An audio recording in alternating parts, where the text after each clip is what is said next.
안녕하세요. 여러분의 든든한 지원군 이지원 변호사입니다. 네, 안녕하세요. 비자에서 이것만은 꼭 알려드리는 디렉터 킴입니다. 반갑습니다. 반갑습니다. 오늘은 어떤 주제인가요? 네, 오늘의 주제는 한국에서 일을 하고 싶어 하시는 외국인 분들이라면 많은 관심을 가지고 있는 외국인 계절 근로에 대해서 알려드리고 이와 관련된 EA 비자에 대해서 이야기해 보려고 합니다. 오늘 제가 가져온 사례는 태국인 분의 사례인데요. 이분은 단기 비자인 C3 비자로 관광 중에 있었다고 해요. 그런데 최근 코로나 상황이 조금 해소되는 시점에 한국에서 농어촌 계절 근로자들을 채용한다는 소식을 듣고 외국인 계절 근로 비자인 EA 비자로 신청하기 위해서 의뢰를 주신 내용입니다. 이전에 저희 리엔로 영상 중에서 시간제 근로 취업에 대해서 이야기를 나눈 적이 있는데 오늘 이야기를 나눌 계절 근로 제도에 대해서 간단하게 설명해 주실 수 있을까요? 일단 계절 근로 제도라고 하면 계절 근로로는 뭐가 있을까요?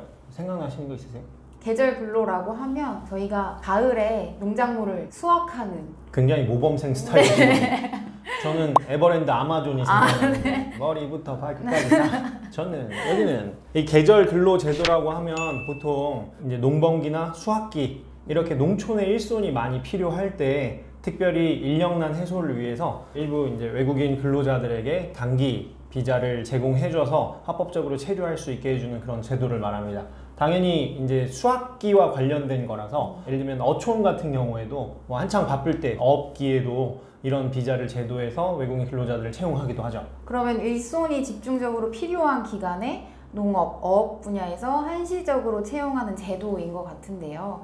최근에 뉴스를 살펴보면 코로나19 상황이 어느 정도 해소가 되면서 해외에서 한국으로 입국해 농어촌 인력에 보탬을 주고 있다는 기사를 많이 볼 수 있어요. 그러면 해외에서 입국하는 외국인 계절 근로에 참여하기 위해서는 어떤 조건이 필요한가요? 네, 계절 근로 제도를 이용하는 방법은 두 가지 방법이 있습니다.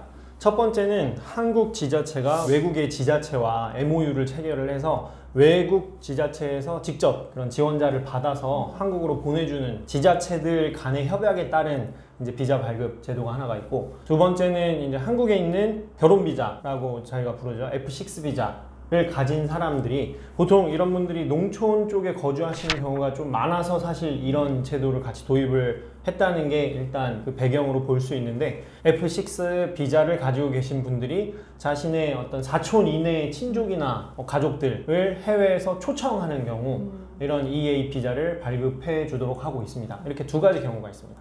그러면 EA 비자를 한국 지자체와 해외 MOU를 맺은 외국 지자체가 주관을 하고 채용하고 사증 절차를 대행해 주니까 농어촌 사업을 운영하는 사장님들과 비자를 받는 외국인들이 직접 신청하고 발급받는 번거로움이나 부담이 줄 것 같네요.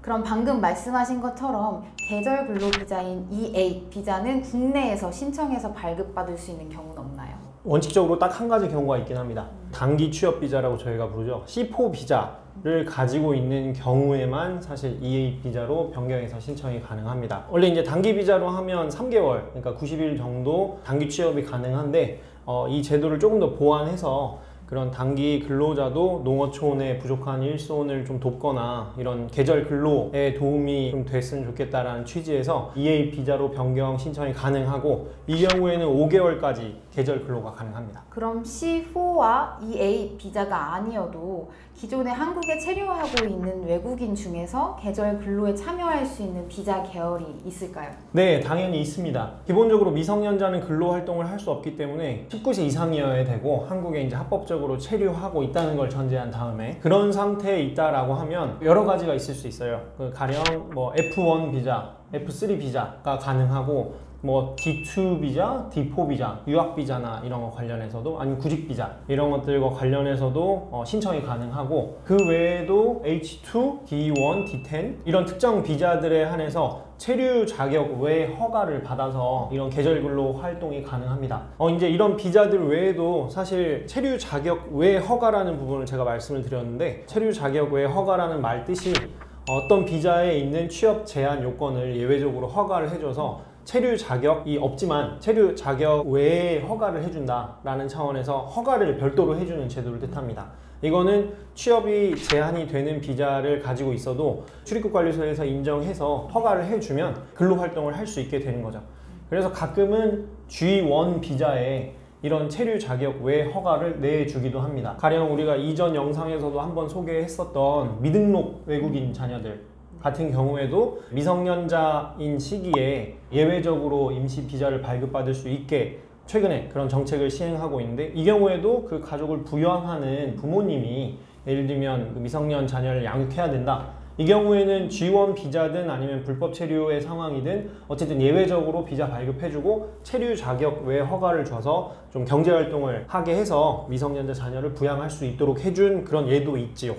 그래서 체류 자격 외 허가를 예외적으로 받을 수 있는 비자가 이제 몇 가지 되는 겁니다. 그럼 농어촌 지역에서 계절 근로를 허가하는 비자 계열이나 체류 자격 외 활동을 확대한 만큼 농어촌뿐만이 아니라 외국인 근로자에게도 좋은 기회가 될 수 있겠네요.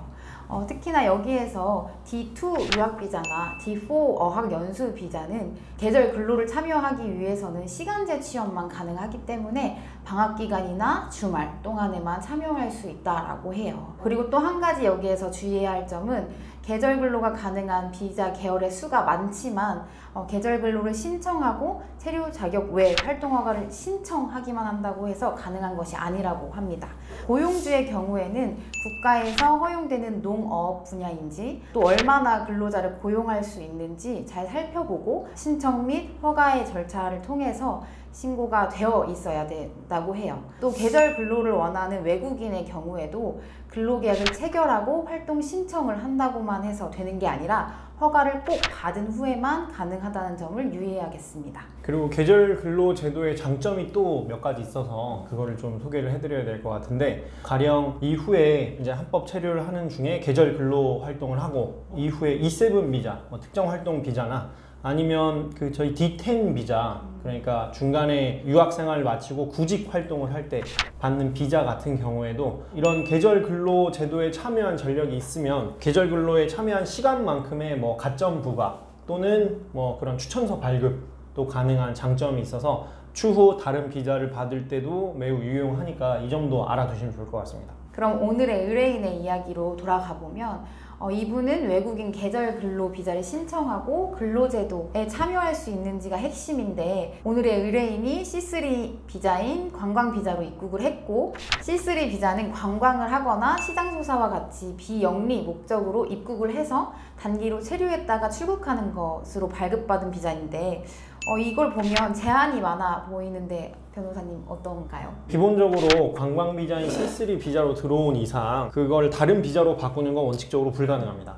그래서 C4나 EA 비자로 바꾸는 것도 사실 안 되죠. 다만 모든 원칙이 있다면 항상 예외가 있죠. 사실 최근에 이 정책이 매번 바뀌기 때문에 그때그때 가장 최신 정보를 접한 다음에 이걸 업데이트를 해야 되는데, 또 최근에 또 도입된 정책이 또 있다고 제가 들었는데 어떤가요? 최근 변경된 정책으로는 불법 체류자 신분으로 한국에 머물다가 잦은 출국으로 본국에 돌아간 경우 다시 한국에 입국하고자 하는 외국인들이 많을 텐데요.